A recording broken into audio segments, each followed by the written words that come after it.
Hey, what's going on YouTube? Alabama Reloader here. So today's video is going to be part 2 of the results with Ramshot Hunter in 270 Winchester. Primarily I was testing solid copper or monolithic bullets, but I did try out the Federal 136 grain. It's the Edge TLR, which was the predecessor to the Terminal Ascent bullet that they've come out with now. That's not a solid copper bullet, but whatever. We're not going to get into that.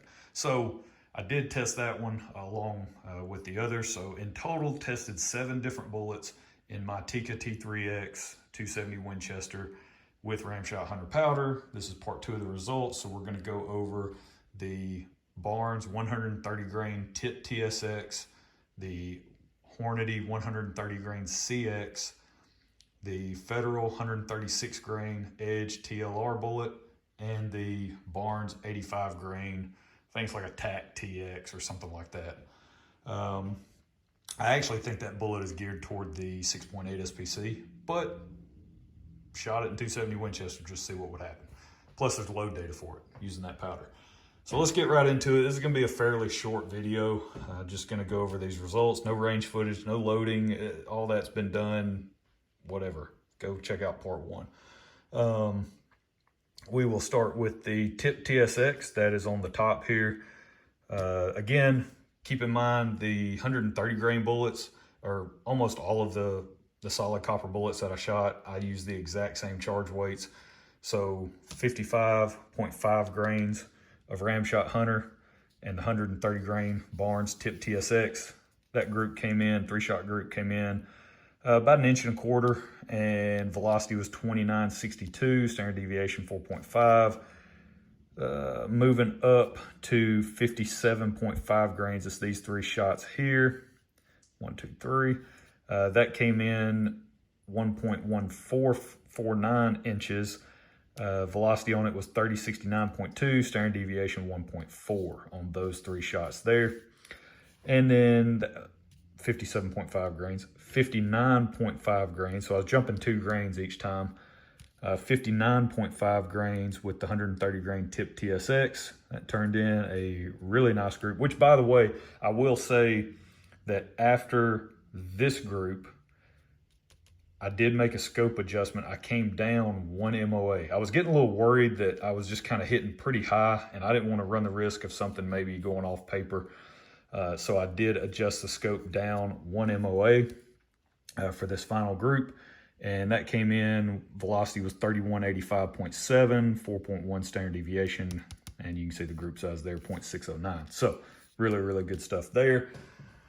Now for the CX, it did not really like this bullet powder combination. Keep in mind, both of these bullets are actually pulled bullets that I'm testing. I'm not testing brand new bullets with both of these. I picked up both from AmericanReloading.com, and they're both pulled bullets. But you can see that this is still plenty fine to go and hunt whitetail deer here in Alabama. This is going to be perfectly acceptable to go kill some deer. So with that being said, even though they're pulled bullets, they're still very usable, and you can go work up a really good hunting load with them and hit the deer woods with full confidence, right? Or the elk woods, whatever.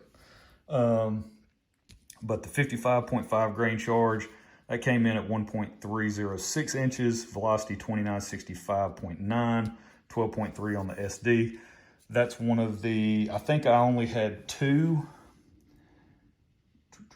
I'm going back over my notes and all my data. Yep, I only had 2 out of all the groups I shot, which was 19 3-shot groups. 2 of them had a standard deviation in the double digits. One of them was here with the 130 grain CX, and the other one was with the 128 grain McGuire Ballistics, the Copper Rose Hollow Point. And the worst standard deviation out of all 19 groups was 15.2. So, you know, I'm just saying, if you're looking for a really good powder in 270 Winchester, look no further than Ramshot Hunter. It just in my initial testing, it's pretty good stuff. Let's see, the second group, I'm glad I marked this target beforehand, and I did that on purpose because just in case I was going to run into this very issue, I went ahead and marked these. These are from something else. So the 3-shot group is 1, 2, 3. So you can see it there. It came in at 1.211, velocity 3088.2. standard deviation 6.3. So again, not bad, but so I shot these two groups. So the way I did it, I shot this group and then this group, and then this group. After I shot this group and I saw how high I was hitting with the CX, that's when I made that scope adjustment down 1 MOA, and then I shot these last two groups.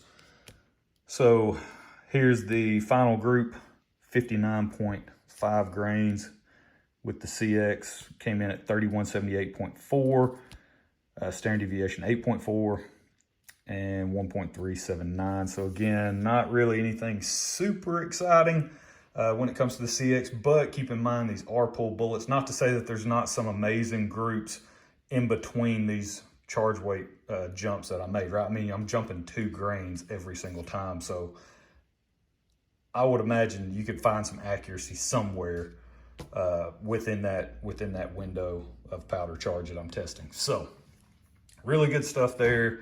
At least good enough to go deer hunting with, right? Got to keep that in mind.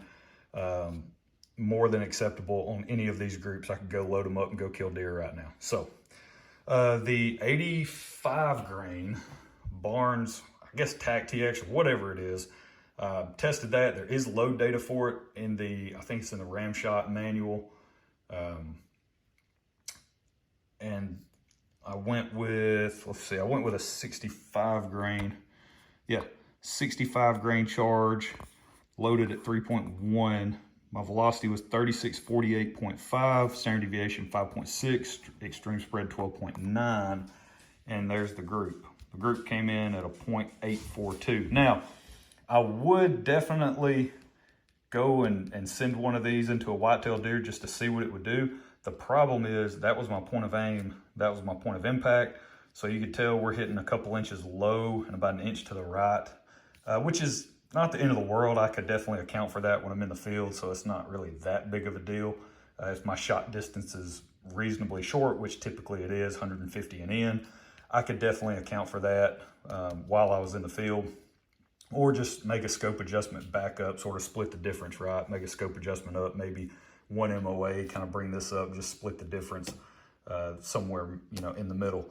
But really cool stuff to see, you know, 36, almost 3650, and came in under an inch. So that's pretty awesome with those 3 shots. Really neat stuff. Moving on to the Federal Edge TLR. Now on this one, there's no load data for it with this powder, and I really didn't want to, get myself into trouble. So I backed the charge weight down. It's 136 grains, so it was the heaviest bullet that I tested. Probably could have got closer to some of these other charge weight ranges that I tested, but I started at 52, and instead of making 2 grain jumps, I only made 1 grain jump. Again, I just didn't want to get myself into trouble. 52 grains, that gave us 2766, so moving pretty slow here. I can definitely go up, but again, look at those SDs, 6.3, 8.8, and 2.8. 53 grains, that gave us 2841.1, and 54 was 2873.9. Now the accuracy was nothing really to write home about. This was the first group. Again, I'm not even going to measure these because I wouldn't shoot them at these speeds anyway. That came in just over an inch, and then of course the other two are bigger than an inch. This one, yeah, that was ugly. But also keep in mind, these are pull bullets as well. So the only brand new bullet out of the box that I tested was actually this 85 grain bullet in this part 2 section, right? The part 1, the McGuire Ballistics was brand new. Let's see, what else did I test here? The McGuire Ballistics and the Barnes 129 LRX. Those 2 bullets were brand new. Everything else is a pull bullet that I got from American Reloading. The Federals I got from my buddy Accuracy First, so shout out to him. I really appreciate him hooking me up with those bullets. I think I just need to push them a little bit faster and see what they do. So really good stuff there. Overall, great range trip. Gathered a ton of data. It took me a few sessions to try to knock all this out. It takes a while. It's still warm here in Alabama. You know, you're talking mid to upper 70s, even as of the filming of this video, which is November 8th? November 8th, right? Still warm down here, so it just takes a while for the barrel to cool back down enough to where I can shoot these groups and feel confident about the results that I'm getting. Now, I will mention that I didn't feel like I pulled any shots. There was none of that going on. I felt really, really good at the bench, shooting all of these groups, all 19 groups, I believe. I can't remember in part one if I felt like I'd pulled a shot or not, maybe. I can't remember. But for the most part, felt really good about all of the groups that I shot, the position that I had at the bench. So really good stuff there. So that's it. Hope you guys have enjoyed it. Hope you've enjoyed this testing with Ramshot Hunter. Again, if you can find it, if it's on the shelf and you own a 270 Winchester and you haven't tried it already, I would highly recommend you pick up a pound or two of this powder and just give it a shot in your 270 Winchester and see how it does. With solid copper stuff, it seems to do a really, really good job, at least in, again, my limited data set and testing that I've done so far. So that's where we're going to leave it. Hope you guys have enjoyed it.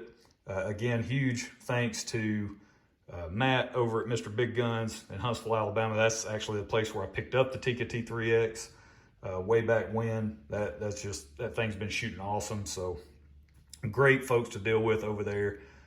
Can't say enough good things about them. Really appreciate everything they do and all the support they give the channel. So that's awesome. And then, of course, Midway Pistol and Ammo out in Gurley, Alabama, where I got these targets from. Huge shout out to Mark, and the great work that he does. I really appreciate his support as well. So if you're in town, swing by, check out those places. Let them know I sent you. They'll probably charge you double. Who knows? So much for a discount, right? No, I'm just kidding. But that's it. That's where we're going to leave it. We'll catch y'all next time. Y'all have a good one.